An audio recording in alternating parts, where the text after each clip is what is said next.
Yo les gens, on se retrouve pour une nouvelle vidéo podcast. Au précédent, c'était remake. Maintenant, on va parler d'un sujet qui a tant fait débat. FF7 Rebirth, qui est la suite du remake. Et évidemment, je ne serai pas seul. Je serai en compagnie de Shark. Comment vas-tu, Shark? Eh bien, ça va nickel, et toi? Je te remercie pour la énième invitation. Moi, je vais très bien. Écoute, bienvenue encore une fois. Merci de m'accompagner encore une fois dans ce nouveau podcast qui est là, parler de Rebirth. Et je pense que tu es impatient d'en parler parce que moi aussi. Et justement, on commence. Quel était ton ressenti et quelle était ta découverte aussi d'FF7 Rebirth? Bon, alors déjà, contrairement à Remake, celui-ci, je l'attendais pendant pas mal d'années. Donc, j'étais vraiment impatient de mettre les mains dessus. Quand je suis arrivé, bien sûr, sur le jeu, j'ai pas mis de pression au jeu. Je me suis dit, je m'attends pas à ce qu'il y ait ça. Je vais simplement me laisser porter par le jeu et ce qu'il me raconte, et je vais simplement aller dans son sens. Ça a été vraiment 180 heures de pur bonheur sur ce jeu. Alors, il y a des moments un peu frustrants, oui. Mais la sensation globale que j'en retiens, c'était vraiment une sensation extraordinaire. Hein, d'ailleurs, c'est mon jeu de l'année, même le jeu que j'apprécie le plus de ceux que j'ai fait. Donc ouais, c'est vraiment rentré dans mon cœur. Ah, c'est fort intéressant ce que tu dis parce que moi aussi, moi, ma découverte Rebirth, je l'ai tellement attendu, les trailers qui ont... Je pense que pareil pour toi, mais les trailers qui sortaient à chaque fois, enfin même pas chaque semaine, mais tu sais, par mois, et à la fin, ça sortait des trailers encore et encore. Ah, j'étais trop hype. Et du coup, à ce moment-là, Rebirth, je l'ai pas eu le 22 février, malheureusement. Je l'ai eu le 3 mars. Je m'en souviens très bien de la date. D'ailleurs, c'est 3 semaines avant mon anniversaire, parce que mon anniversaire, c'est le 24 mars. Du coup, voilà. Après, c'est un petit détail, mais voilà. Mais le truc, c'est que le 3 mars, je l'ai obtenu, et du coup, je suis rentré chez moi, je l'ai mis direct. J'ai mis direct le CD dans la Play, et j'ai pas cherché à comprendre. Déjà qu'il y avait une démo, il y avait une démo avant. Je pense que t'as y joué toi aussi, la démo. Mais... fallait la suite quoi. Et du coup, comment dire? En fait, moi du début à la fin, et là je peux le dire, je peux le dire là dans ce podcast, c'était un coup de cœur. Vraiment. Ce genre de phrase que je sors, c'est vraiment quand des jeux me marquent. Là vraiment, FF7 Rebirth m'a marqué. M'a marqué à vie parce que tu sais quoi, remake. Je pense que tu vas être d'accord avec ce que je dis, mais remake c'était un brouillon. Là, Rebirth c'est carrément c'est carrément l'au-delà de tout ce qu'on a eu, tu vois. Là, c'est carrément, là, on s'introduit. Bon, au tout début, t'as le prologue. Là, tu te dis, ah ouais, ça commence bien. Avec le flashback de Cloud qui te raconte que, voilà, qui s'est passé réellement. Alors que, voilà, on le sait très bien. Je pense que toi aussi. Mais, bien évidemment, pour finir, après ça, l'open world. Voilà, le fameux, l'open world. L'open world et tout. Toi, Shark, quand t'as découvert tout ça, quel était ton ressenti? Alors je sais que, en fin de compte, beaucoup n'ont pas apprécié le semi-monde ouvert qu'il y avait à faire dans Rebirth, mais moi, il m'a satisfait. Voilà, au plus haut point. Alors certains vont dire qu'il y a des mécaniques à l'Ubisoft. Le souci de cette comparaison, c'est qu'Ubisoft, tu complètes toutes les choses et tu n'as pas grand-chose derrière. Tu n'as pas vraiment de récompense au niveau du lore, ni au niveau des équipements. C'est vraiment pas des plus extraordinaires. Tandis qu'ici, à chaque fois, tu avais vraiment quelque chose à en tirer. Et donc, c'est sûr qu'au bout de la 6e région, avec une trentaine de trucs à faire, où le gameplay associé à chacune des quêtes est un peu similaire, effectivement, ça peut devenir redondant et frustrant. Mais, de là à dire que c'était une tannée à ce point-là, sur la fin, je veux bien comprendre, mais sur la structure même, je pense que ça a été quand même le choix, un choix sympathique. En tout cas, moi, ça ne m'a pas dérangé plus que ça, hormis le fait que, effectivement, il y a des mécaniques un peu vieillot, mais voilà quoi, je veux dire, quand tu me permets à des personnages d'avoir un développement, même des personnages secondaires, ou dans d'autres jeux, tu les abordes 5 minutes et c'est même pas le personnage qui est développé, simplement une phrase bateau de te dire d'aller chercher tel truc, et après tu le revois plus. Là vraiment, on a un développement de chacun des personnages secondaires. Il y a même des personnages secondaires qui étaient présents dans Remake, qui refont leur apparition dans Rebirth, qui ont toujours une continuation dans leur développement. Je n'ai jamais vu ça. Franchement, moi j'ai surkiffé ces petites attentions, ces petits détails-là que les développeurs ont placés en jeu en sachant que, ils ont mis seulement 4 ans à le faire avec 2 ans sous Covid. Je trouve que c'est quand même une prouesse. Alors effectivement, la technique au niveau du mode performance a pu en pâtir, mais on y reviendra après. Donc, franchement, c'était un régal. Un peu régal. Découvrir le monde, les personnages, continuer l'histoire, l'intrigue. C'était remake, mais en 100 fois mieux encore. Même si remake était déjà bien. Ah oui, t'es déjà très bien. Bah moi, je trouve que l'aspect open world, c'est la suite logique. Je veux dire, c'est après au début, tu commences à découvrir chaque zone quand tu découvres au fil de l'histoire.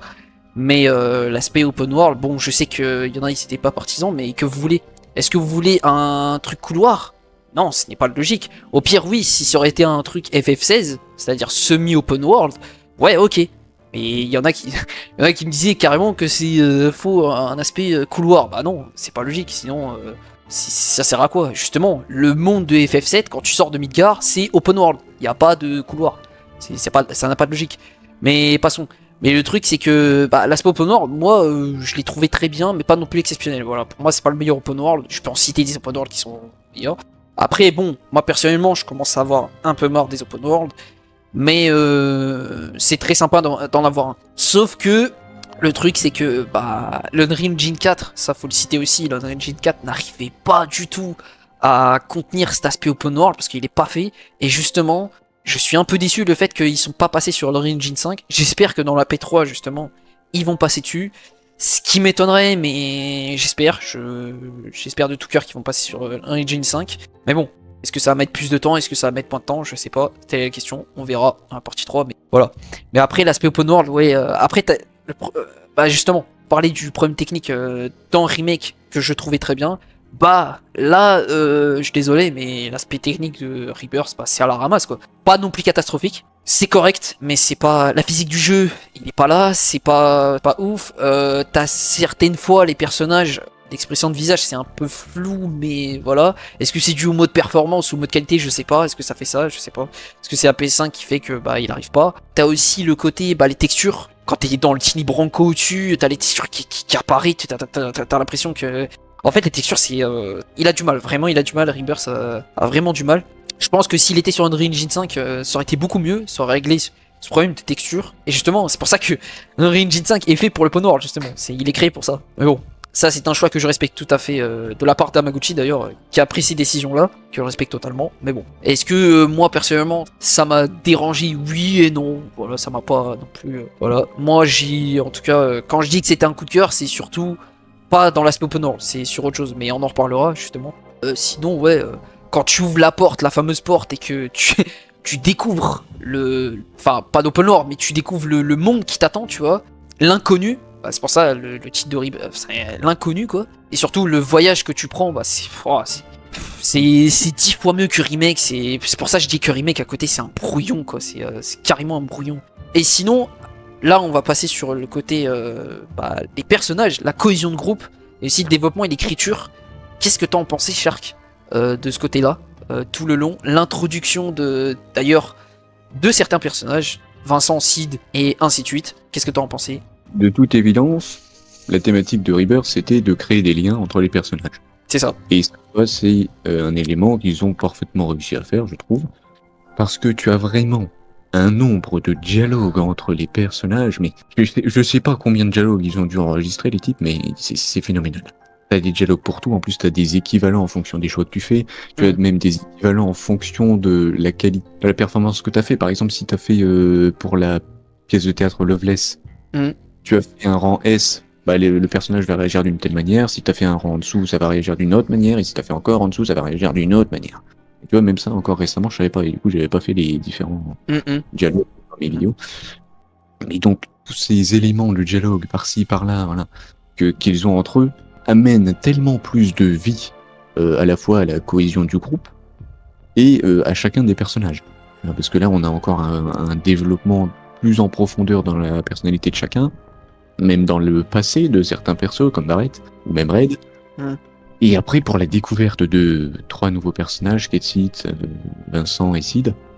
Bon, Vincent et Sid pour le moment on sait qu'ils ont été placés sur le côté un peu dans Rebirth parce qu'ils veulent le développer dans la 3ème partie. Ouais, dans la 13ème partie, ouais. Après, moi franchement je suis d'accord avec ça, parce que si on aurait déjà eu le gameplay de Sid et Vincent, on aurait eu le gameplay de tout le monde. Après, je tiens à dire, c'est logique, parce que si on aurait déjà ça, j'aurais été déçu, parce que je préfère qu'ils préservent la surprise justement pour la partie 3 et leur aspect gameplay. Et d'ailleurs, Hamaguchi l'a cité sur le fait que il y aurait une certaine cohésion avec Tifa, tu sais. Parce que vu que le gameplay, bon, on en reparlera après, mais c'est l'aspect gameplay qui est très loin, qui est très au-dessus par rapport à Remake. Voilà, je tiens à préciser. Mais de toute façon, même notamment avec Vincent, le fait qu'il se transforme quand on le rencontre, ça nous montre un peu ce qu'on pourrait potentiellement utiliser dans la troisième partie. En transcendance. Ouais. Parce que là, tu vois, quand t'as une attaque, truc du chaos, je sais pas quoi, c'est potentiellement une attaque que tu pourras faire. Quand tu joues Sephiroth dans Rebirth, bon après c'est le Sephiroth de l'époque du flashback, donc il a pas non plus les pouvoirs qu'il a maintenant. Mais tu as déjà, tu as les mêmes compétences, les mêmes trucs qui te faisaient à la fin de Remake, quoi. Enfin, voilà. Quelques-unes, mais en moins puissant. Même s'il reste quand même puissant dans le flashback, hein. C'était sûr que... Moi personnellement, j'ai joué que Sephiroth dans le flashback. Ouais. Donc voilà, et puis après, pour l'ensemble de l'équipe, il n'y a pas un personnage qui n'est pas intéressant. Il n'y a pas un personnage où tu te dis, bah, qu'est-ce qu'il fout là? Même Ketsit, hein, certains pourront se dire, ouais, il est un peu en retrait, mais son introduction, on comprend très bien que c'est un robot créé par la Shinra Resort, une filiale de la compagnie Shinra mère, que c'est un robot en fait qui a été créé pour le parc d'attractions Gold Saucer, quoi. D'ailleurs, qui est contrôlé à distance par, je sais plus comment il s'appelle. Non, mais ça on ne sait pas encore. Ouais. Mais oui, il y a des indices tout le long de Rebirth, par exemple. C'est pour ça que, en vrai, quand tu feras la troisième partie, tu retourneras sur les deux précédents jeux, tu vas faire putain, les bâtards, tu vois, ils avaient déjà mis. Et donc, ouais, les personnages, c'est vraiment vivant. Tu as vraiment l'impression de faire un voyage, de vivre une aventure avec eux, de les accompagner au cours du périple d'une vie d'ailleurs. Tu vois, parce qu'on les aura suivis tout au long de leur vie. Un peu. Bon, pas vraiment toute leur vie, mais la majeure partie, quoi.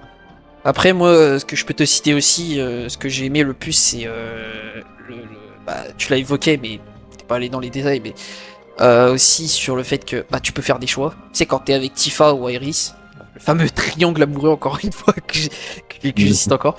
Bah, au fil de l'aventure, tu sais, bah, y a pas que eux aussi, hein. Y a aussi Barrett, Yuffie aussi, qui est plus tard. On tient à préciser, pas, y a pas de Sid et Vincent. Y a pas avec eux, je crois, de mémoire. Non. Y a pas ce côté, bah, tu sais, y a pas ce côté, tu sais, l'affection là qui augmente, tu sais, à chaque fois. Y a pas ça. Même avec Ketsit, y a pas. Ouais, y a pas. Mais du coup, avec Iris, Yuffie, etc., bah, tu as ce côté affection qui commence à se... Voilà, et t'as trois choix, je crois. T'as plusieurs choix qui fait que...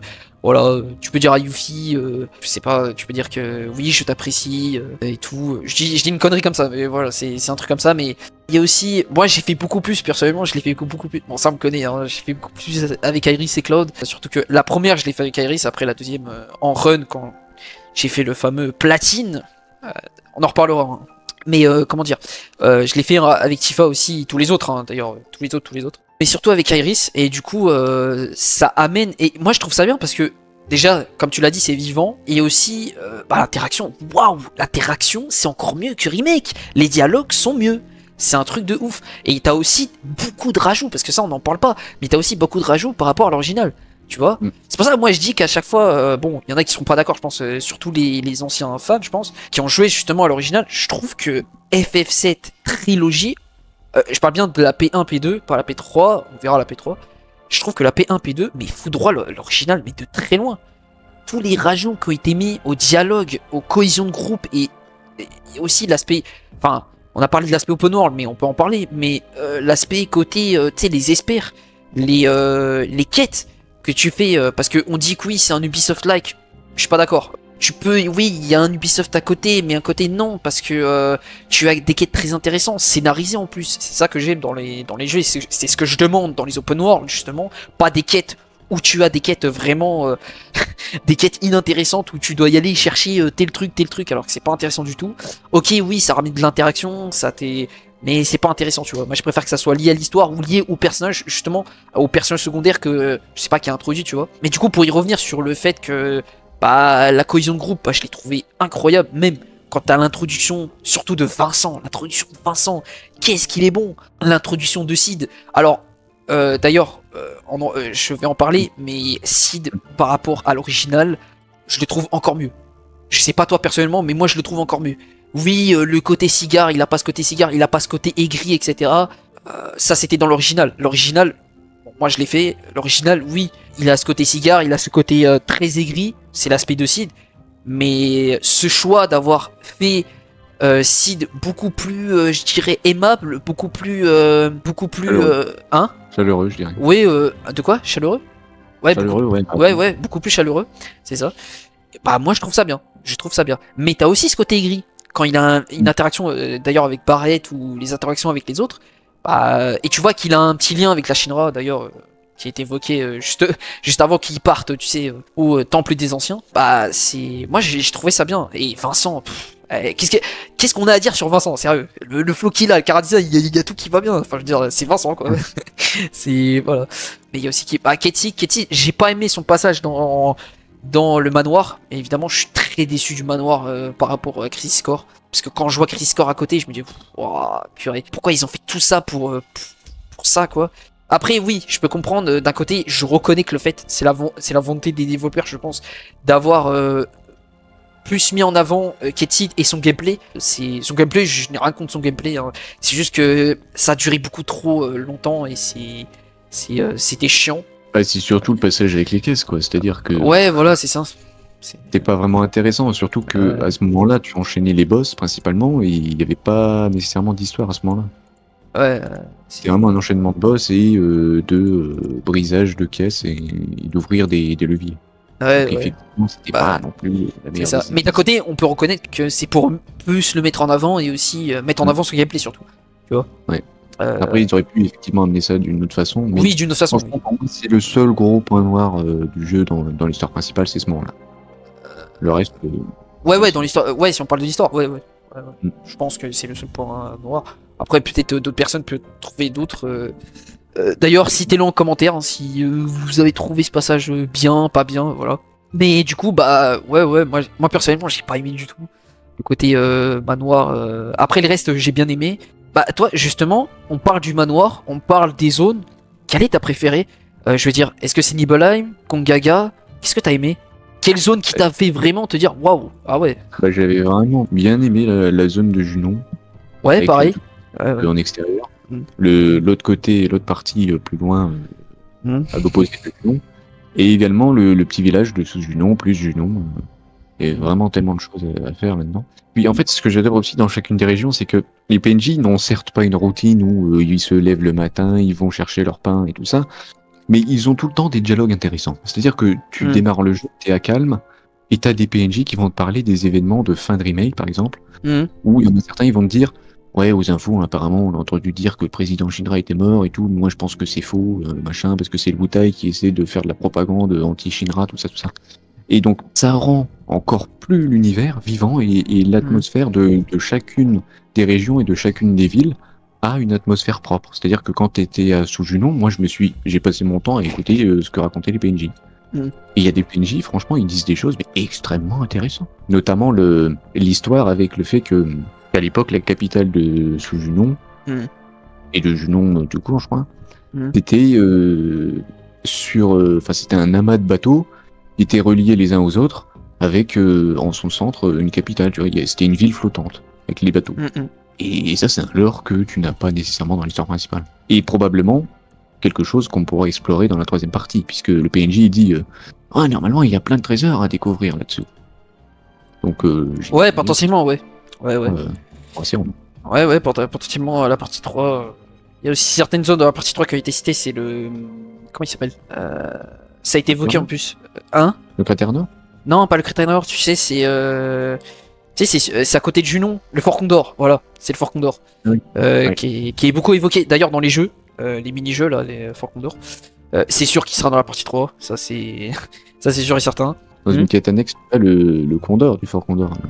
Ouais. Tu peux voir aussi dans l'histoire principale quand t'arrives. Bah tu sais, même pendant le... Tu sais quand t'es en bateau, enfin pas en bateau, pardon, quand t'es en Tiny Branco, mais tu sais en version, quand t'es dans l'océan là, bah tu sais, tu vois le Fort Condor là, l'aigle, tu sais avec l'œuf là, le gros œuf, je crois que tu le vois, non? Tu le vois bien? Ouais, on le voit. Ouais, on le voit. Bah je pense que c'est pas teasé pour rien, hein. Je veux dire, on l'aura, hein, cette zone là, hein. Ça c'est sûr. Et je pense que cette zone là, ça va être lié au méga matériel, je pense, comme dans l'original. Pareil. Alors, est-ce que ça va être une façon différente? Je pense, oui. Derrière, dans les arbres. maintenant.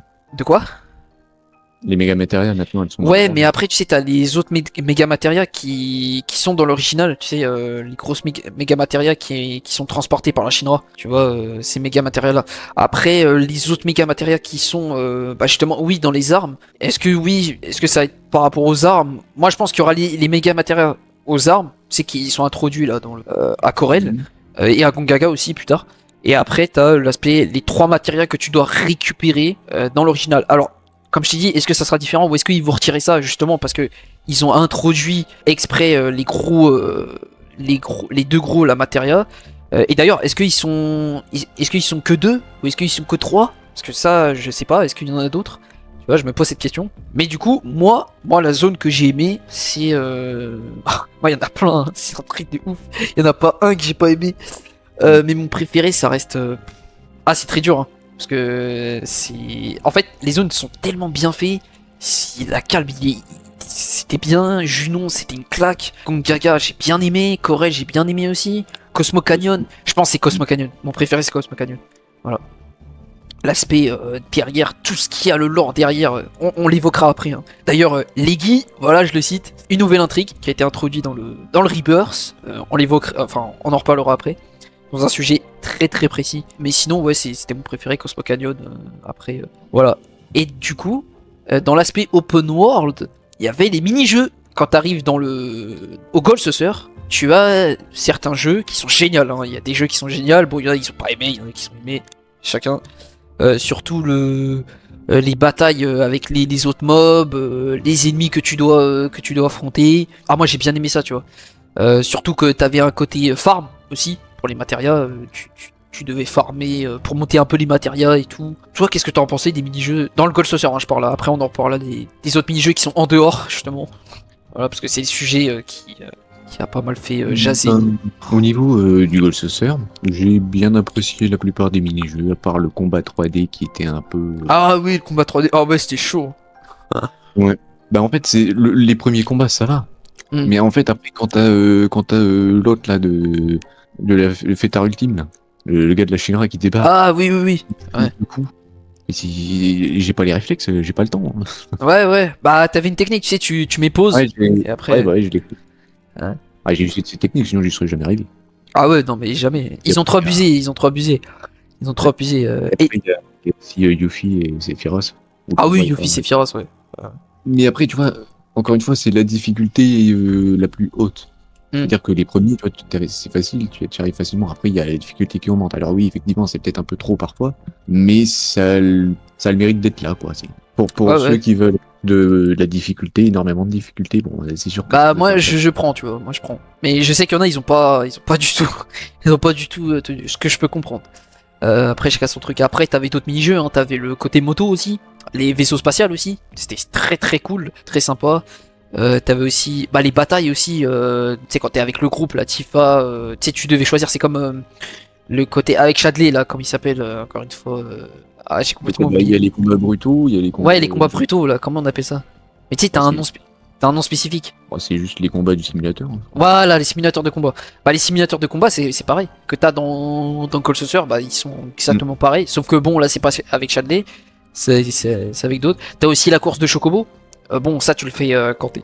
Je crois quand t'es avec l'autre là, le mec au costard là, je sais plus comment il s'appelle. Lui, je l'aime pas du tout. Bref. Il y a aussi un petit teaser d'un mini-jeu qui arrivera dans le Call Saucer. C'est le snowboard. Le snowboard d'ailleurs qui arrivera dans la partie 3. On va pas forcément en parler parce que on sait déjà que ça arrivera. Voilà, enfin, le plus que j'ai aimé dans le Call Saucer surtout c'est la course au Chocobo. Alors moi j'ai kické sur la course au Chocobo, je sais pas combien de fois. J'ai tellement kiffé, j'ai fait tous les trophées, j'ai terminé tout le temps premier.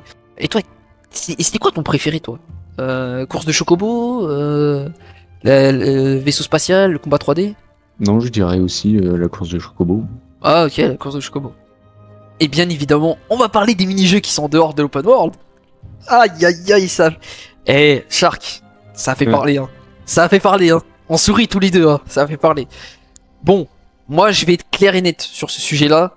Personnellement, ça m'a pas dérangé. Malgré que je préfère la qualité que la quantité. Voilà. J'aime bien qu'on mette de la quantité, mais pas trop non plus. Voilà, je trouve qu'ils ont trop abusé sur la quantité.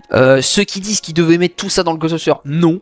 sinon, à quoi ça sert d'y aller dans des zones et qu'il n'y a pas de mini-jeu? Faut forcément un mini-jeu qui soit dans une zone. Sinon, c'est pas, enfin, pour moi, c'est pas vivant, quoi. Faut forcément, c'est vivant, quoi. Tu vois. Après, oui, qu'ils en mettent trop, ça, c'est vrai. Ça, c'est tout à fait, ça, je suis tout à fait d'accord. Je suis tout à fait d'accord avec ça. Mais sur le fait que faut tout mettre dans le glossaire, non. Non. Oui, dans l'original, t'avais tous les mais c'est l'original. Tu peux pas comparer l'original à remake. C'est pas possible. Pour moi, c'est incomparable. Donc c'est tellement différent que c'est pas pareil. Par contre, sur l'aspect platine, ah là je suis d'accord. Parce que là sur l'aspect platine, c'est pour ça que je dis que ils auraient pu nerfer tout ça et rendre plus facilement le platine, à avoir le platine surtout et avoir les trophées par rapport au mini-jeu, parce que les trophées sont liés au mini-jeu. D'ailleurs, quand tu finis Cosmo Canyon, quand tu sors dans des zones, bah tu as des mini-jeux, je crois t'as le mini-jeu de robot là, dans le Cosmo Canyon là, tu sais, t'as 4 niveaux t'as 4 niveaux, t'as aussi les Tampas je crois. Enfin bref, t'as plein de choses. Après, je trouve que Rebirth a été, ça c'est un point positif aussi, il était généreux. La générosité dans Rebirth, ça c'est un point positif. Mais c'est un défaut parce que il y a trop de quantité. C'est franchement sérieux. Arrêtez avec trop de quantité. Et c'est ça le problème que je trouve dans les open world. Alors ça c'est un autre sujet, mais je vais pas non plus m'étaler dessus. Mais c'est un problème des open world en général, c'est qu'il y a trop de quantité, trop de trucs des fois qui ne servent à rien. D'ailleurs, il n'y a pas que ça, il n'y a pas que les mini-jeux, il y a aussi des quêtes, pas scénarisées, mais des quêtes secondaires qui sont pas intéressantes du tout. Mais voilà, après, t'as des quêtes qui sont intéressantes, très intéressantes. Et justement, pourquoi se centrer sur des quêtes pas intéressantes? Après, bon, c'est Square Enix, hein, on va pas les en vouloir dessus. Mais voilà, moi, ce que j'aimerais pour la partie 3, c'est côté plus de qualité, mais tu peux mettre la quantité. D'ailleurs, Amaguchi l'a dit. Toi, je sais pas ce que t'en pensais ça, le côté mini-jeu. Ah ouais, je tiens à rajouter aussi ce côté râleur de mini-jeu, de machin. Vous savez, les gars, vous êtes pas obligés de le faire. Hein. Vous êtes pas obligés de les faire. Passez à côté, faites l'histoire et puis voilà, point final. Pourquoi se plaindre? Enfin, je comprends pas. C'est ça, je comprends pas ce côté mini-jeu. Les mini-jeux, pour moi, ils sont pour la première fois. Si tu le fais la première fois, deuxième fois, qui sont pas liés au platine. Si tu fais pas le platine, bah pour moi, ils sont plaisants. C'est vivant. Moi, je comprends pas. Je comprends pas. Bref. Shark, qu'est-ce que t'as en pensé de cet aspect-là, ce débat de mini-jeu? Alors déjà, moi je me dis qu'il n'est pas impossible de faire corréler quantité et qualité. Tu vois. Et je pense que pendant une bonne partie de mon temps de jeu, il y avait une centaine d'heures, bah les deux étaient corrects. Mais effectivement, en arrivant sur la fin, là, ça commençait à devenir rébarbatif et je commençais à avoir un trop plein. Mais en même temps, c'est sûr que si tu l'enchaînes sur une heure et demie. Ouais, j'ai fini Rebirth en 1 heure et demie, c'est ça. Non. En 1 semaine et demie, tu vois, quand tu l'enchaînes tous les jours, c'est sûr qu'après, tu fais un petit peu une overdose du jeu. Mais je me dis que si tu fais chaque fois des petites sessions par jour, comme ça pendant 3 ans jusqu'à la sortie du 3e opus, t'as le temps de profiter tranquillement du jeu. Alors c'est sûr que si jamais tu veux connaître l'histoire et éviter de te faire spoil et pouvoir ensuite aller sur les réseaux sociaux et parler avec d'autres et tout ça, c'est sûr qu'il faut finir l'histoire rapidement. Mais après là c'est propre à chacun. Soit tu prends le temps de faire le jeu tranquillement à ton rythme comme tu l'aurais fait à l'époque quand il n'y avait pas les réseaux sociaux, soit effectivement tu enchaînes rapidement pour éviter qu'on te dévoile la fin ou des éléments scénaristiques importants que tu aurais pas voulu découvrir comme ça sur le net.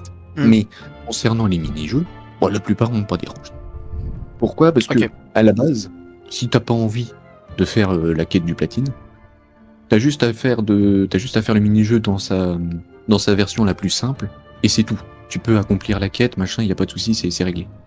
Par contre, effectivement, si tu veux aller chercher le platine et les trophées là chez Johnny, tu dois compléter à fond tous les mini-jeux et donc là la difficulté augmente et c'est sûr que ça devient beaucoup plus chiant. Mais ça c'est encore une fois un souci de difficulté, pas tant un souci de mini-jeu, parce que le mini-jeu en lui-même, un enfant de 6 ans est capable de jouer à ce mini-jeu. Il n'y a pas de souci là-dessus. Donc c'est juste l'agrandissement de la difficulté qui fait, je pense, qui a énervé la plupart des gens. Parce que je pense qu'ils voulaient tout compléter à fond, enfin certains, et ça les a saoulés. Mais si tu prends le jeu en lui-même, tu fais une petite quête sympathique comme ça, voilà, je veux dire, saut de grenouille, t'appuies sur une touche, ensuite t'avances, tu rappuies sur la touche, après c'est de plus en plus rapide, c'est pas compliqué quand même. Ouais, il y a des phases où il y a des mini-jeux, ouais, c'est vrai que c'est pas compliqué, c'est juste que en fait, c'est pour ça que j'ai dit que il y a certains, ils se plaignent en fait pour rien au final, parce que Enfin, les mini-jeux sont pas non plus les plus hard. Par contre, je peux comprendre sur le fait que oui, il y en a trop. Ça, c'est vrai. Ça, il y en a trop, il y en a trop. Mais moi, je dis ça par rapport au platine. Parce que le platine, tout est lié avec les mini-jeux, tu vois. Oui. Et c'est encore une fois, c'est le souci du truc, c'est que on t'a mis une difficulté supérieure. Par exemple, tu finis les proto-reliques, à chaque fois on te donnait un mode mission, un mode de difficulté plus dur que tu dois accomplir pour pouvoir avoir le platine. Et donc là, nécessairement, ça énerve les gens parce que c'est beaucoup plus dur, c'est beaucoup plus compliqué et c'est la galère, tu jettes ta manette par-dessus la fenêtre. Donc, et donc là, je peux comprendre l'agacement. Mais le mini-jeu en lui-même, à l'accomplir dans ce niveau de difficulté le plus simple, c'est simple comme bonjour. Tu vois, donc il n'y a pas de galère à avoir là-dessus, même le combat 3D, même si c'est pas non plus des pulls palpitants dans les combats les plus simples, bah, ça a le mérite d'être simple. Donc après aussi, est-ce que après des fois c'est trop simple, des fois c'est trop dur, on n'arrive jamais à trouver un juste milieu. Et bah, après c'est toujours comme ça. Hein. Ouais, mais franchement, moi pour avoir tout fait, oui par exemple le mini-jeu avec les chocobos là où il faut prendre les cerceaux, etc. C'était une galère, j'ai galéré à avoir le dernier palier, mais j'y suis arrivé et après j'ai eu une satisfaction extraordinaire. D'autres n'ont pas envie de se casser la tête, ils ne recherchent pas à avoir le platine et tant mieux pour eux. Tu vois, tant mieux pour eux. C'est juste un plaisir personnel de le faire, même si effectivement quand tu vas dans la difficulté la plus haute, ça devient chiant, ça devient dur, ça devient périlleux et tu as des chances de péter un câble. Ouais, bah c'est ça, parce que le platine, ils l'ont rendu trop difficile, et surtout le simulateur de combat. Oh là là, simulateur de combat. Quand tu sais, quand tu finis la quête de... Gilgamesh ? Ouais, de Gilgamesh, qui était incroyable d'ailleurs, c'est un très bon point fort, je trouve, de Rebirth, la quête de Gilgamesh, où tu dois récupérer tous les proto-reliques, malgré que les proto-reliques sont chiants aussi. Voilà. Mais les quêtes des proto-reliques, ceux qui me disent que oui, les quêtes des proto-reliques sont pas intéressantes, si, c'est intéressant, justement pour le côté le côté lore de Gilgamesh, voilà, de Gilgamesh, et du coup, si, c'est intéressant. Sinon, si c'était pas intéressant, qu'il y avait pas de scénarisé, bah Gilgamesh, il est pas là dans ce cas-là. Je peux comprendre qu'il y en a qui ont pas aimé, mais justement, je peux savoir pourquoi vous avez pas aimé pour la quête de Gilgamesh, pourquoi. Certains, justement, on évoquait sur les mini-jeux, pourquoi vous avez pas aimé les mini-jeux. Par contre, je peux comprendre sur l'aspect quantité, mais bref. Mais juste pour dire que quand tu arrives avec Chadley, tu sais, quand il te fait remémorer tous les souvenirs que t'as parcourus, et qu'il te dit, voilà, il se rend même pas compte du voyage qu'il a fait, et qu'il remercie Cloud du voyage qu'il a fait avec lui. Bon, je pense que c'est pas fini, hein, il y a la P3. Et du coup, t'as ce côté où, t'as ce côté où tu te dis, ah, ça y est, c'est fini, t'as tout terminé, c'est bon. Mais en fait, il t'en rajoute encore des trucs, des combats des simulateurs. Les combats de simulateurs contre les experts, que ça soit... le pire, c'est Odin. Quand t'arrives jusqu'à Odin, mais c'est horrible. J'ai jamais vu ça. Alors, c'est bien de mettre du défi, c'est bien de mettre... ça. Mais FF7, c'est pas un Souls, hein. On le rappelle. Je veux dire, c'est bien de mettre la difficulté. Mais non. Si tu veux mettre de la difficulté, mets-le sur, par exemple, sur Sephiroth, le boss de fin. Mets un petit peu de difficulté, augmente un peu, pour une sorte de défi, tu vois. Mais bon, comme t'as le facile, normal, difficile, bah tu mets ce que tu veux. Mais justement, pourquoi rajouter encore plus? Pour moi, c'est une erreur. Et d'ailleurs, je tiens à le citer, Hamaguchi a dit d'ailleurs dans une interview, je crois plusieurs fois, qui regrette le fait que, il a trop mis de quantité, du coup, il se concentre sur la qualité, du coup, moins de quantité. Alors, ça veut pas non plus dire que il va tout enlever, mais il va mettre de la quantité, mais plus de qualité, tu vois. Est-ce que ça sera 60-40%? Est-ce que ce sera 70%, 30%? Voilà. Après ça, on verra pendant la P3 comment le Pawn World va être. En plus, déjà que le Pawn World va être encore plus grand.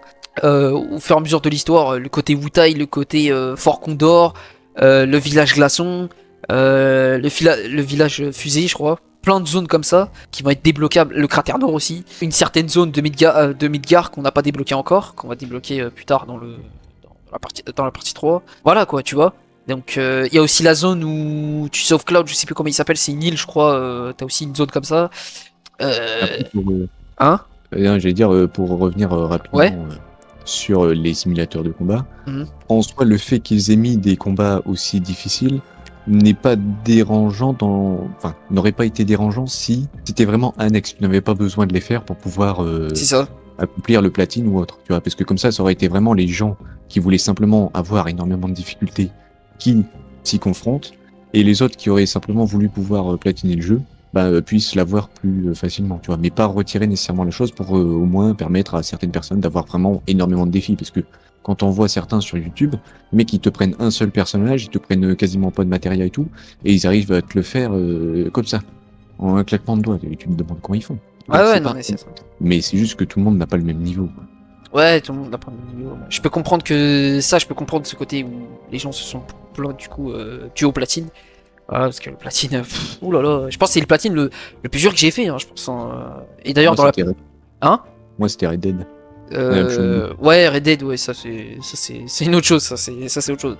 Mais le truc c'est que le côté simulateur de combat, bon, là ça me rassure, dans la partie 3 ça va être moins dur. Je pense que ça va être même niveau que remake, je pense. Un petit peu au-dessus, je pense, un tout petit peu au-dessus, mais je pense qu'ils vont revenir dans l'aspect remake, parce que dans le remake, le platine, c'est beaucoup plus facilement de l'avoir que dans Rebirth, parce que Rebirth, c'est 100 fois plus dur. Mais je peux comprendre de ce côté, voilà, après, c'est normal. Mais bon, maintenant, fermons ce sujet-là. Maintenant, maintenant qu'on a parlé de la Cohesion Group, on a parlé des personnages, on a parlé de nos open world, on a parlé de tout ça. Maintenant, on va parler du Queen's Blood. On n'a pas en parlé, mon cher Shark. Parce que le Queen's Blood, c'est un rajout de fou. Et qu'as-tu en pensé de Queen's Blood? Qu'as-tu en pensé de ce rajout? Ah excellent, moi je prends. Attention, je prends tout ce qu'il y a à prendre dans ce jeu. Ah oui. Hormis les simulateurs de combat ultra durs, oui. Et sinon, je prends tout. Alors, Queen's Blood, bon, tu te dis, c'est un combat de cartes, enfin, c'est un jeu de cartes au début. Tu vas enchaîner les joueurs et tout. Et c'est globalement tout ce qui va se passer. Sauf que les développeurs ont rajouté une petite histoire derrière. Eh oui, eh oui. Et cette histoire serait en lien avec la calamité des cieux. J'ai nommé Jenova. Et bon, là, clairement, même si on pouvait encore avoir quelques doutes, il me semble que les développeurs ont clarifié que oui, c'était bien elle. Mais de toute façon, on te parle d'une espèce qui peut te faire avoir des illusions, qui peut te manipuler, que t'as des bouts des quêtes où on te dit mets-toi, joue-toi devant ta reine, sale pantin. Bon, un peu trop de corrélation pour être simplement une coïncidence. Et donc franchement, ça ajoute du lore à Genova, et ça ajoute de l'ampleur au personnage. Parce que c'est pas le personnage qui est vraiment essentiel durant toute l'intrigue, c'est plus Sephiroth. Et donc le fait qu'on en parle comme ça derrière, que ça serait potentiellement elle, la véritable source de tous les maux de la planète, parce qu'en soi c'est vrai, hein. S'il n'y aurait pas cette saleté, il n'y aurait pas eu tout ce qui s'est passé. Moi, je ne vais pas trop spoil parce qu'il me semble qu'on n'a pas encore tout à fait les réponses concernant c'est ça. le petit Sephi, mais voilà. Ouais. C'est vraiment le point de départ de tous les problèmes. Ouais. C'est ça. Mais moi, franchement, le Queen's Blood, le système de cartes et tout, surtout qu'au tout début, je crois, c'est introduit dans le bateau. Quand t'es en direction de Coral. C'est ça, non, si je me trompe pas? Non. C'est directement à Calme quand ah oui, c'est vrai, directement à Calme. Oui. Ok. Ouais, je me trompe. Excusez-moi, parce que bon, ça fait pas mal de temps que j'ai pas refait remake, mais vrai. Rebirth, pardon. Pareil pour remake. Hein. Mais ouais, c'est introduit à Calme, du coup. Et au fur et à mesure du temps, purée. Enfin, moi je dirais que c'est dans le bateau vraiment où ça commence, tu vois, à être vraiment mis en avant, le Queen's Blood. Et après, au fur et à mesure du temps, et surtout l'intrigue autour de cette fille là, la fille mystérieuse. Enfin, je sais plus comment elle s'appelle d'ailleurs. Regina. Ouais, Regina. Ouais, Regina, c'est ça. Regina qui était une adversaire pas facile quand même à affronter. C'était très intéressant, hein, l'intrigue autour d'elle, comme quoi elle était meilleure joueur de Queen's Blood. Déjà qu'elle s'est fait manipuler par Genova, enfin la fameuse carte qui était en forme de violet un peu. Il y a aussi l'autre personne là qui nous parle à travers avec Cloud, tu sais, l'autre personne là qui est le créateur. Je crois que c'est le créateur du Queen's Blood, non? Comme ça. Ouais, l'Hydrel Balmont, ouais, c'est ça. Ouais, le créateur du Queen's Blood, c'est comment il s'appelle déjà? L'Hydrel Balmont. L'Hydren Balmont, ok. L'Hydren, il te prévient au fur et à mesure du temps. Et en plus, au fur et à mesure que tu gagnes, t'as un aspect, t'as un fragment de, enfin, je dirais pas un fragment de souvenir, mais tu sais, t'as un fragment où il te dit, ouais, fais attention, tu comprends pas trop, il te dit, il y a une source qui est en train de manipuler, il faut que t'arrêtes ça, faut que tu retrouves la carte, la fameuse carte de la carte violette là. la carte maléfique, on va dire. Et du coup, bah, t'apprends que l'autre s'est fait manipuler par cette carte-là et que quand tu gagnes cette carte-là, bah, tu l'obtiens. Et du coup, derrière tout ça, bah, c'était, bah, tu sens que c'est Genova, quoi. Je veux dire, ça cache pas grand monde, hein. C'est Genova. Et du coup, ouais, bah, comme tu le cites, Genova, hein, on l'a pas cité dans Remake parce que c'est plutôt qu'on va le citer dans, dans Rebirth. Parce que surtout que Rebirth, alors oui, elle est moins mise en avant, mais je dirais que après c'est normal. Je pense que dans la partie 3, elle serait plus mise en avant que plutôt que la P2. Parce que la P2, pour moi, la P2 c'est son introduction, c'est-à-dire que c'est là où on va te parler de Genova. Enfin, Remake c'est introduction, mais je dirais la P2 c'est plus, on avance petit à petit. Mais dans la P3, là, on va accélérer. C'est-à-dire que là, c'est vraiment Genova, on va. Ça va être en bombe de révélation en révélation. Ses origines aussi, parce que ses origines, faut en parler. Mais bon, ça, on va réserver ça pendant une prochaine vidéo que Après, Ouais, vas-y. tu vois, il y a beaucoup de gens qui ont été assez déçus de Iris dans Rebirth parce qu'ils s'attendaient à avoir une Iris Cetra. Tu vois, vraiment Iris Cetra avec son peuple, les anciens, tout ça. Oui. Et donc, les éléments qu'on avait déjà abordés avec sa matéria qui donnait des souvenirs futurs, mais sauf que le scénario le dit bien, elle a perdu ces connaissances-là parce que les fillers lui ont retiré, enfin en tout cas ils ont retiré la connaissance qu'avait la matéria blanche, qui lui a donc également fait perdre ses souvenirs à elle. Et donc c'est logique avec le scénario, mais moi je me dis que pendant ce temps-là, ça développait plus son côté humain, jeune fille qui n'a rien expérimenté de la vie, puisque durant toute son enfance, elle a été étudiée par la Shinra.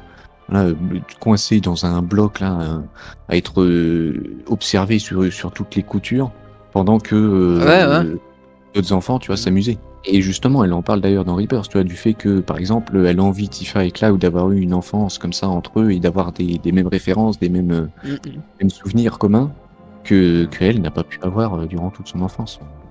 Oui, c'est ça, c'est tout à fait ça. Bah, c'est bien que tu cites ça, surtout pour moi. Ah, je suis satisfait. Mais bon, non, je rigole. Mais le truc, c'est que, ouais, bah, t'as tout dit, mais, bah, justement, on va faire une transition sur le dernier sujet qu'on va aborder.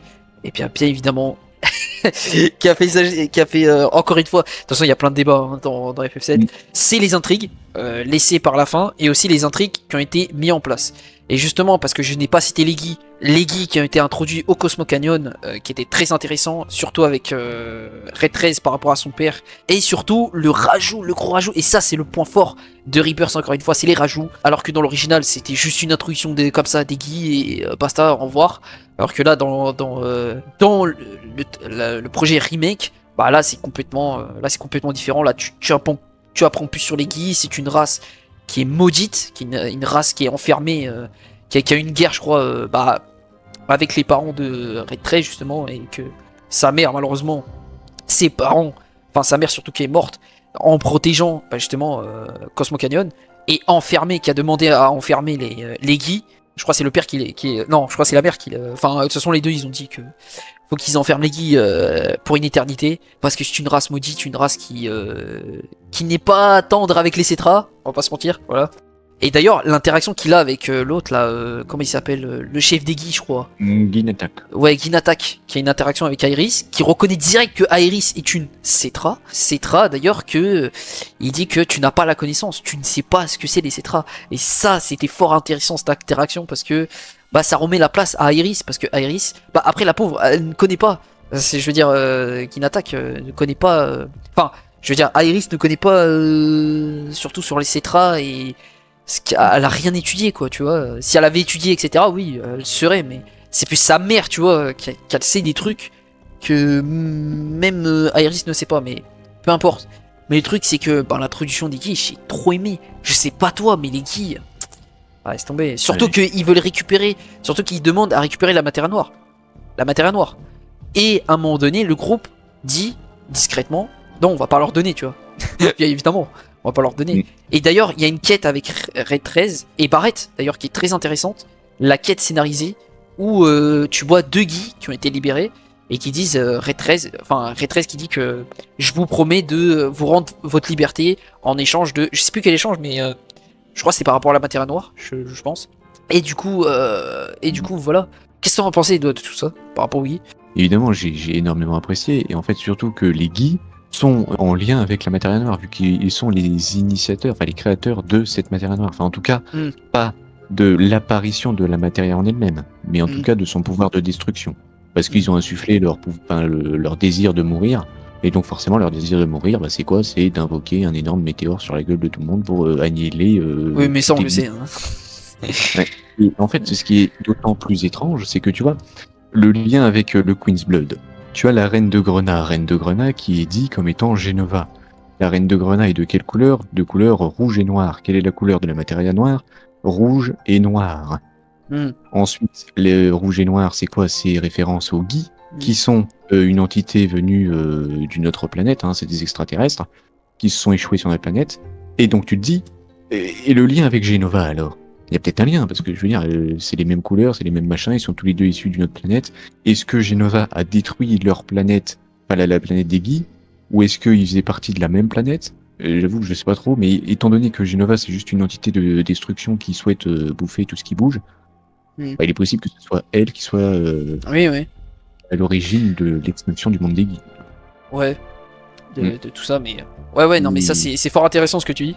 Après, ça reste de la spéculation, tu vois. Oui, bien sûr. Après, c'est juste bien que je mets bout à bout, parce qu'il y a une idée derrière. Ouais, il y a une sacrée idée derrière. Bah d'ailleurs, l'autre intrigue, c'est... Après, il y a plein d'intrigues, on va pas tout citer non plus. L'autre intrigue par rapport au monde. Tu sais, Zach, le côté Zach... comment il appelle ça je crois un personnage fonction, voilà. Personnage fonction, qui moi m'a déçu. J'aurais aimé beaucoup plus de la part de Zach, de la part de Square Enix, mais bon. Personnage fonction... Après, c'est voulu. Ça, c'est vrai, c'est voulu. Mais bon, je suis un peu déçu sur l'aspect où tu contrôles juste Zach pour visiter les mondes enfin, le monde où on est, et surtout le monde par rapport à la fin. Hein. On en reviendra sur la fin, sur l'aspect temple des anciens et tout. Mais surtout que l'aspect de Zach, bah, je suis un peu déçu, hein, je te mens pas. Je sais pas toi. Que ce n'est pas le protagoniste principal de FF7, ce n'est pas non plus un personnage essentiellement abordé dans l'original. Et je me dis que déjà, il est bien plus présent que dans l'original, qu'on a même la possibilité de jouer et qu'on a même la possibilité d'avoir un gameplay propre à lui. Donc je me dis qu'on a déjà beaucoup plus de bonus que l'original. Donc c'est déjà ça de prix, tu vois. Alors ensuite, après, au niveau du développement, au niveau de son caractère, de sa personnalité, je pense qu'on décèle quand même déjà qui est Zach. Enfin, avec la fin de remake et avec les peu de temps d'interaction qu'on a avec lui, on sait qui il est, on commence à se faire une petite idée de lui, même si effectivement on n'en voit pas non plus tellement. Mais après, effectivement, son lien avec les mondes, c'est pas pour rien. Alors peut-être qu'ils l'ont fait revivre simplement pour le fanservice, mais ça m'étonnerait parce que c'est pas une décision que tu prends à la légère. D'ailleurs, côté fanservice qui avec Cloud, hein, très fanservice que moi j'ai aimé beaucoup. Bon, ça c'est histoire, mais toujours est-il que rien que la présence de Zach va permettre d'amplifier, d'embellir un petit peu toutes les révélations qu'on aura autour de Cloud. Toutes des révélations que dans l'original, c'est annexe. Si tu le fais pas, tu n'as pas l'information.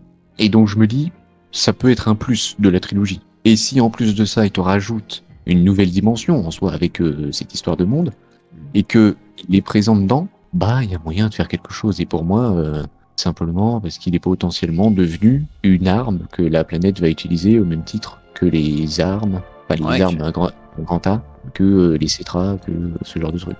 Ouais, c'est ça. Oh, personnellement, j'attends de plus savoir dans la partie 3, malgré que c'était fort intéressant le côté où t'avais ce personnage fonction, encore une fois. En fait, c'est un côté positif, mais un côté, je suis déçu, j'aurais aimé un petit peu plus de Zach. Mais je pense qu'il réserve beaucoup plus. Je pense pour la partie 3. Mais bref. Rapido. Vas-y. Tu as d'ailleurs Gongaga, qui est maintenant aussi une partie de l'histoire principale. À l'époque aussi, c'était anecdotique. Si tu veux pas y aller, n'y va pas de l'histoire principale. Et donc, également, dans ce lieu, tu en apprends plus sur Zach, tu en apprends plus sur ses parents, tu en apprends plus sur son village, sur les personnes qu'il a côtoyées. Et donc, en fait, tu vois, encore une fois, ça développe Cloud, ça développe Zach, et ça développe Iris, qui justement, apparemment, ils se connaissent et tout. Donc, voilà, après, bon, j'ai envie de te dire, là, c'est bon, tu as la réponse. Dans Rebirth, Iris connaissait Zach, c'était lui, son premier amour, elle le dit, hein, de la maison des parents de Zach. Et Cloud demande même, alors t'es encore amoureux de lui ou pas? Bon, évidemment, on n'a pas la réponse, on sait pas trop. Hein. Toujours le doute un petit peu, mais moi je me dis, en vrai, oui. Maintenant, on va passer au côté fin, parce que là, on est obligé d'en parler. Le temple des anciens, la dernière phase du jeu, Toi, quel était ton ressenti par rapport à la fin du Temple des Anciens et surtout la fin de la fin, hein, c'est-à-dire vraiment tout ce qui s'est passé et tout. Quelle était ta réaction, quel était ton ressenti? C'était épique, c'était légendaire, c'était frissonnant. Tous les objectifs qualifiables pour dire quelque chose de dantesque, je l'ai ressenti. Ok. Donc on commence avec le Temple des Anciens, avec l'histoire des Cétras qui nous conte un petit peu tout ce qui s'est passé auparavant. Très intéressant d'ailleurs, hein. Je pense que c'est essentiel de dire ce qu'ils disent. Ensuite, la partie avec Genova et aussi le fait que la seule fois où on te parle du titre du jeu, un Rebirth, Renaissance, la seule fois où on te parle de ça, c'est quand on te parle de Genova. Voilà, donc je ne sais pas s'il y a un lien là-dessus, si c'était en lien avec ça, si c'est en lien avec Zack, si c'est en lien avec autre chose. Mais toujours est-il que Genova, même dans la quête avec le Queen's Blood, quand tu vas avec l'Hydrel Balmont au Ghost Square du Ghost Saucer, il te parle aussi du fait qu'elle va renaître. Bon là, il parle de la reine de Grenat, mais bon, on a très bien compris que c'était Genova. Donc tous ces sous-entendus de elle qui renaît, bon, tu ne sais pas, c'est quand même assez intriguant. Je me dis qu'il y a peut-être un lien avec le titre. Ensuite, ah oui, porte démoniaque avec ses filles qui arrivent et qui veut faire sa vie éternelle et tout ça avec ses mondes.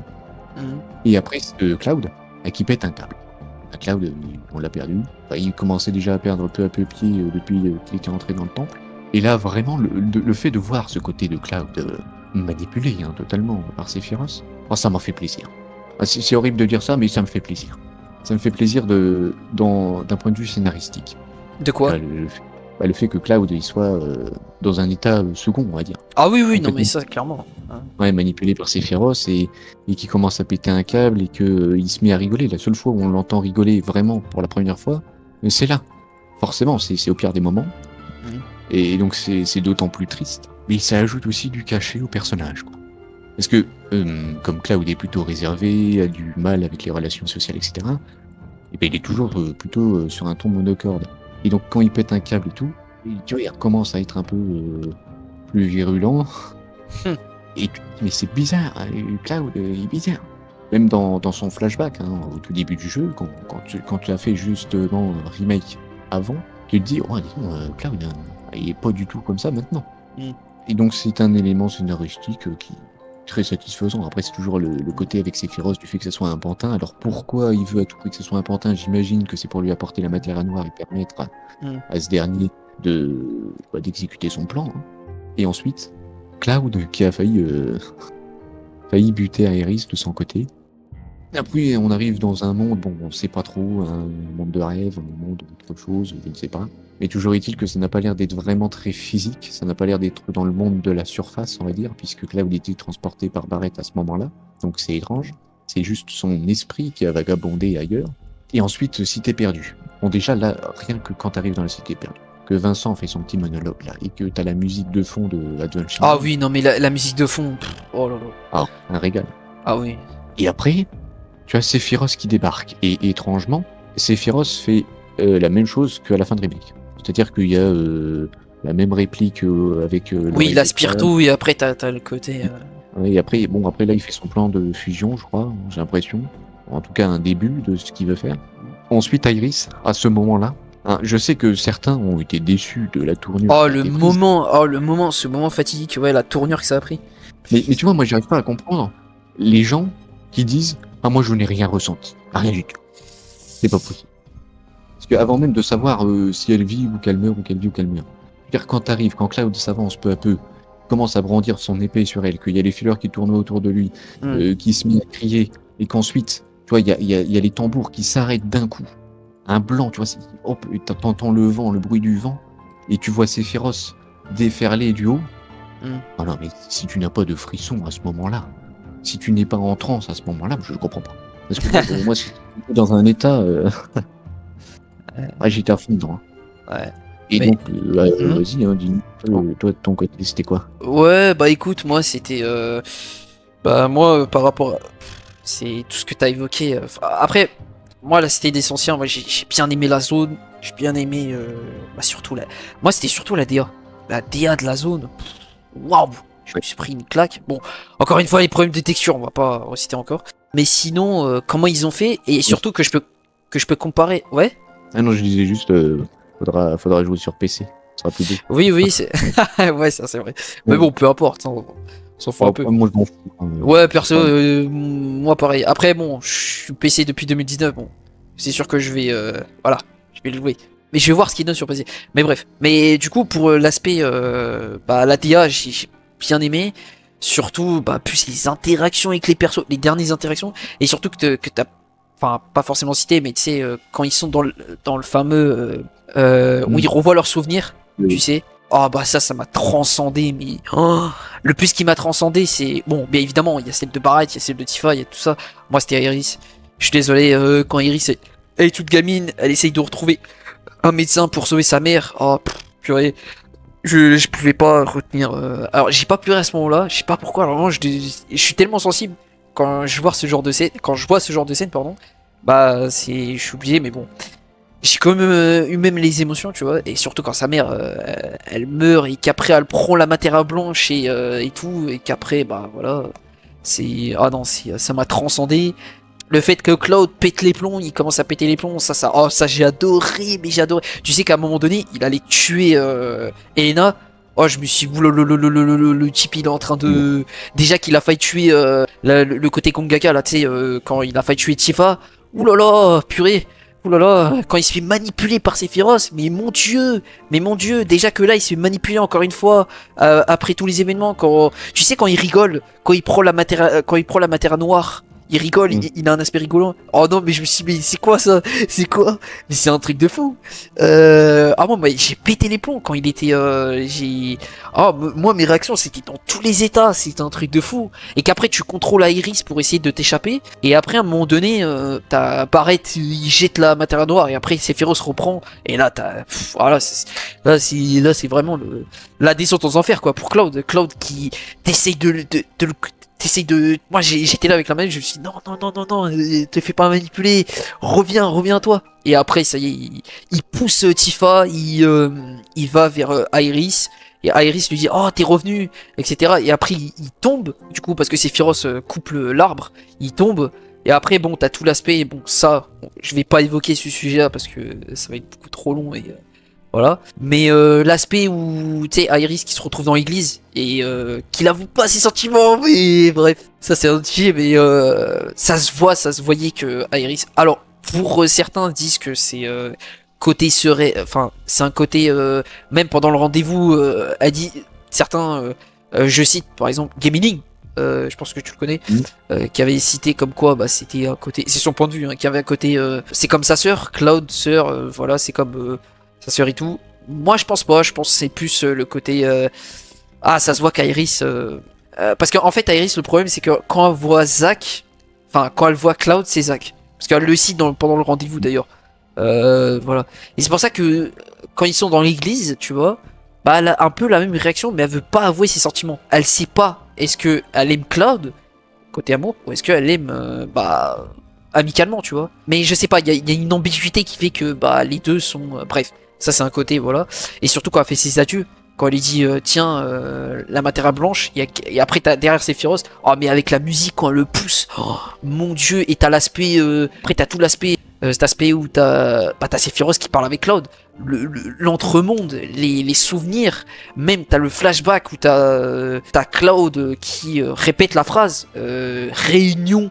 En mode tu sais capuche avec les manteaux noirs quoi. Ah non, je me suis dit est-ce qu'il va devenir comme ça dans la partie 3? S'ils font ça Square Enix, mais je vous jure hein, prenez tout mon argent, voilà. Prenez tout mon argent, c'est vraiment, mais bref, plus sérieusement, moi je suis fort sympathique de ce côté là. Après bon t'as l'aspect quand ils rentrent dans la cité des anciens et tout. Bah là c'est avec la musique que t'as évoqué, la musique avec Vincent. Oh mais mon dieu, oh là là, mais mon dieu, et bien évidemment, là je vais l'évoquer, la scène avec Iris. Moi j'étais persuadé qu'Iris n'allait pas mourir. J'étais persuadé, vraiment j'étais persuadé. Parce que tu sais quand tu vois la fin du remake, tu sais très bien que on te dit ah peut-être il y a certains événements qui vont changer. Et ben ils l'ont bien fait hein. Ils ont un peu tourné ça tu vois. Ils l'ont un peu tourné. Et ça c'est bien. Ça c'est bien. Et ça donne un aspect où est-ce qu'elle est morte ou est-ce qu'elle est pas morte. Bon. Dans notre réalité, elle est morte. Mais il y a on peut se poser des questions, tu vois. Mais la mise en scène, j'ai adoré. La mise en scène, j'ai adoré. Tout le truc autour d'Iris, même les pleurs de Cloud, même les flashbacks où il est en train de parler en même temps. Je pense que c'est pareil que dans l'original.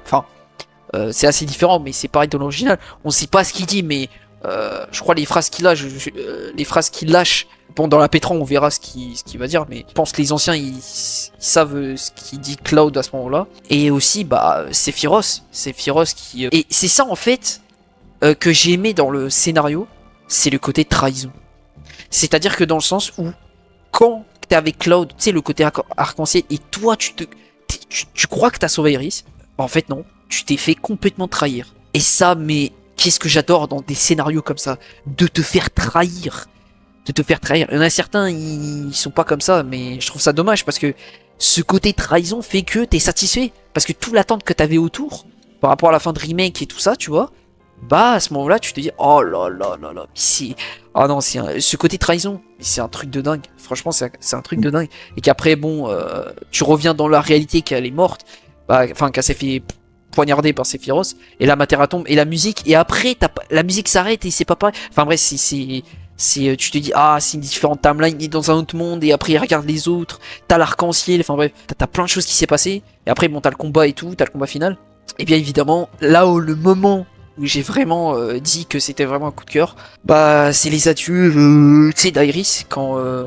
J'évoque beaucoup Iris, parce que j'aime beaucoup ce personnage, mais quand Cloud aussi, on l'a pas évoqué, mais Cloud, quand il met la Matera noire dans la Buster Sword, j'étais choqué. Je sais pas toi, mais moi j'étais choqué.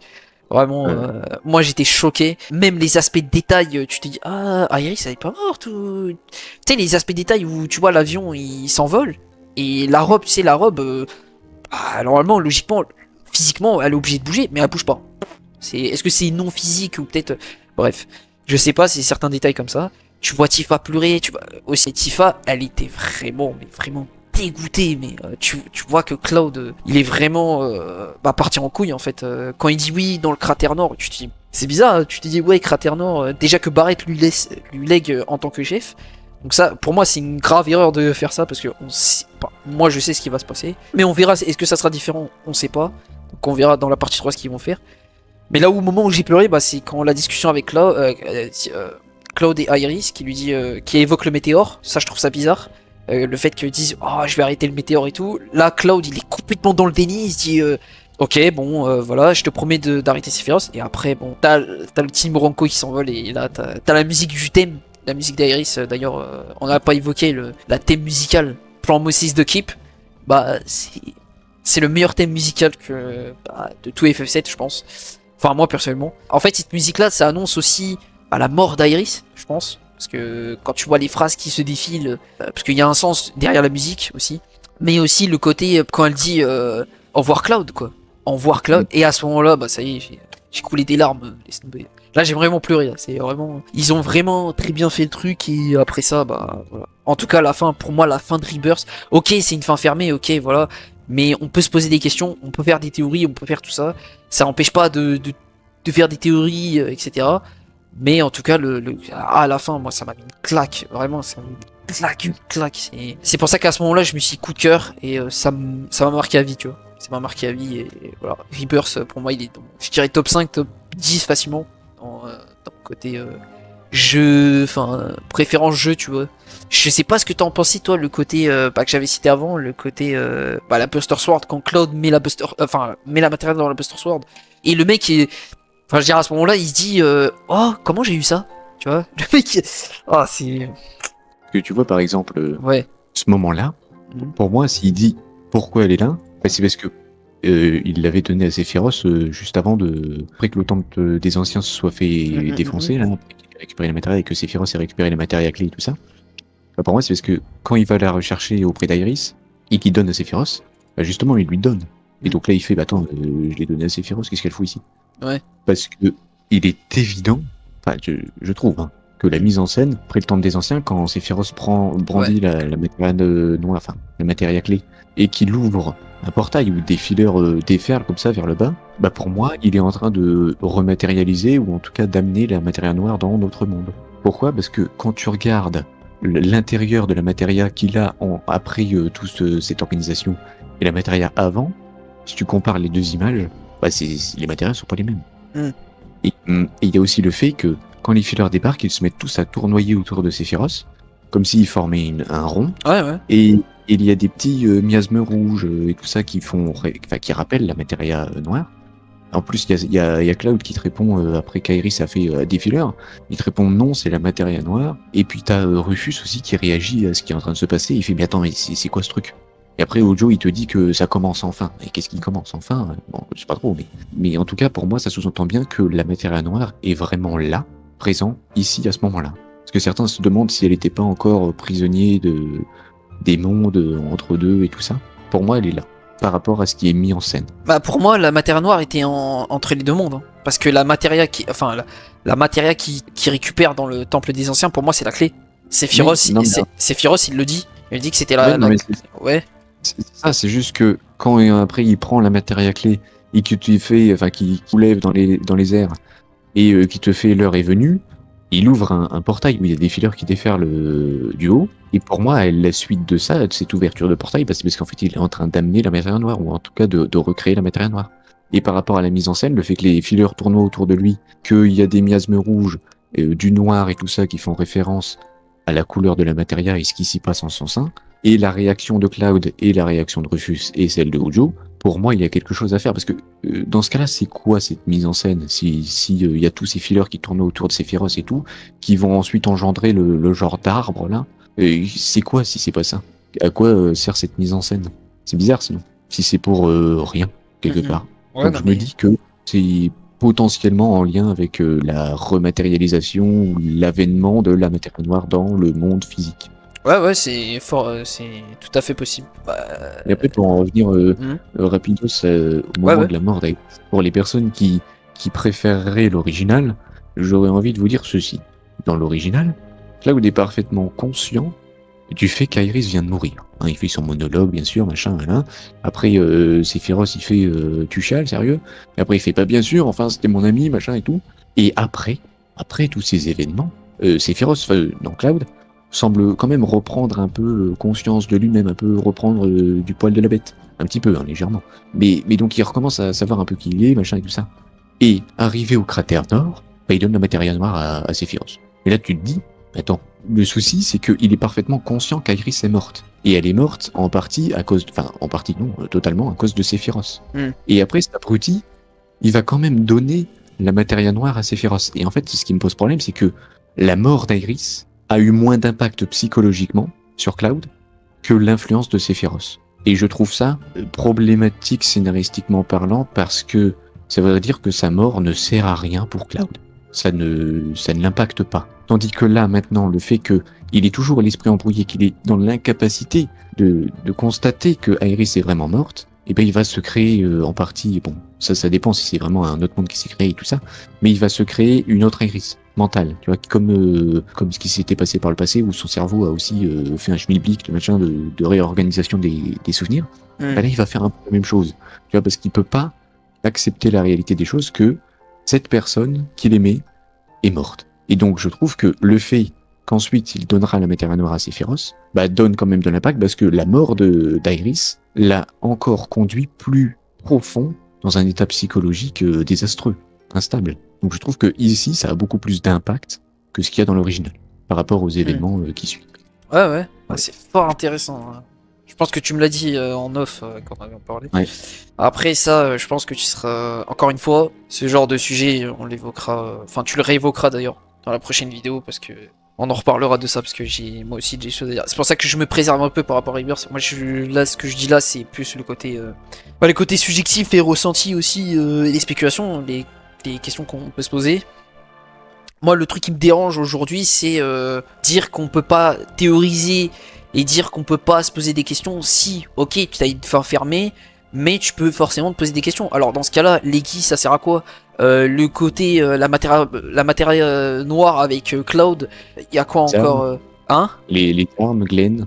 Ouais, Glenn, il y a aussi ouais, voilà. Il y a plein d'intrigues qui ont été laissées par la P2, et du coup va être ensuite pour la partie 3 pour résoudre toutes ces intrigues là. Sinon, ça sert à rien, c'est que dalle. Et dire aussi que le fait que, oui, on sait déjà ce qui va se passer, non, tu sais pas. C'est un remake, c'est un projet remake. C'est le but, justement. Ça va être tellement différent que, voilà. Après, oui, ça suit la ligne directrice, mais en même temps, t'as des... y a quand même des différences. Donc voilà. Par exemple, l'aspect où Cloud, dans Nibelheim, quand il se tire la tête et qui voit que son cerveau fait l'inverse, et du coup, il se dit, ah, Zack, il est mort ici, alors qu'en réalité, non. Il commence à se souvenir de Zack, et Tifa lui a pas dit pour... voilà. Tu vois, ce genre de scène, bah, c'est... Pour moi, c'est... ça, c'est pas dans l'original, tu vois. Il y a plein de choses qui ne sont pas dans l'original. Dire que c'est pareil, enfin, ce qui c'est pareil de l'original, non, ce n'est pas pareil que l'original. Ce genre de scène, c'est un rajout. Même le truc, l'aspect des gays, c'est un gros rajout. Ça ne veut pas dire que dans l'original, avec les Guy, l'introduction des Guy dans l'original, c'est pareil que dans Rebirth. Non, ce n'est pas pareil. C'est fait de façon différente. C'est tout. Voilà. C'est ouf. Enfin, moi je comprends pas ça. Je comprends pas. Voilà. Donc maintenant, on a presque, je pense, tout dit. Enfin, on a tout dit, je pense. Après, si on a oublié des trucs, c'est normal. On a approfondi encore plus que Remake Rebirth. On a tout dit. Donc. Et aussi, encore une fois, merci Shark de m'avoir accompagné. Encore une fois. Et bien, merci à toi. Ah, mais il y a pas de souci. Et encore une fois, on n'a pas fini avec FF7. Parce que FF7, il y a pas mal de choses à dire encore une fois. Et aussi, soyez indulgents encore une fois. Là, c'est la deuxième vidéo que je fais. Alors, s'il y a des problèmes de son, s'il y a des problèmes de bégaiement, s'il y a des problèmes de tout ça, quoi, n'hésitez pas à le mettre dans les commentaires. Je prends tout, c'est-à-dire le côté aspect critique, ce que vous pouvez dire, enfin, ce que vous pouvez dire dans la vidéo, aussi, ce qu'il y a des problèmes dans la vidéo, etc. Donc, vous pouvez le dire dans les commentaires. Soyez respectueux, bien évidemment. Tout ce qu'on dit par rapport au remake et Rebirth, je tiens à préciser, c'est notre avis totalement subjectif. On n'est pas objectif du tout, c'est pas le but. Voilà, de toute façon l'objectivité, vous pouvez l'oublier, c'est totalement notre ressenti, on est subjectif du coup avec tout ce qu'on dit là. Et aussi, vous aussi, qu'avez-vous pensé de Rebirth, qu'avez-vous pensé de... Je suis curieux de savoir quel est votre avis sur Rebirth et aussi sur l'histoire, sur que ça soit la musique, plein de choses. Bah moi, en tout cas, je vous laisse. Shark, tu as un dernier mot à dire? Je copierai sur Helen Chan, je dirais vivez vos rêves. Ah là là là, Helen Chan. Si tu passes dans ces vidéos. Ah là là là. Ah là là, il a sorti Helen Chan, ça y est. Ah c'est bon. Bah moi, je tiens à remercier aussi Cal. Tu m'as énormément inspiré dans tes vidéos. Me donner envie et la curiosité de m'investir dans une œuvre comme FF7. Je te remercie énormément pour ça. Sans tout ça, je pense pas que j'aurais fait ces vidéos-là, surtout avec aussi Shark. Et ça m'a permis de rencontrer plein de personnes comme Shark et d'autres personnes aussi. Coucou Silar. Coucou à toi. Et puis voilà, en tout cas, moi je vous laisse. C'était Amax, c'était Shark. On vous dit ciao ciao.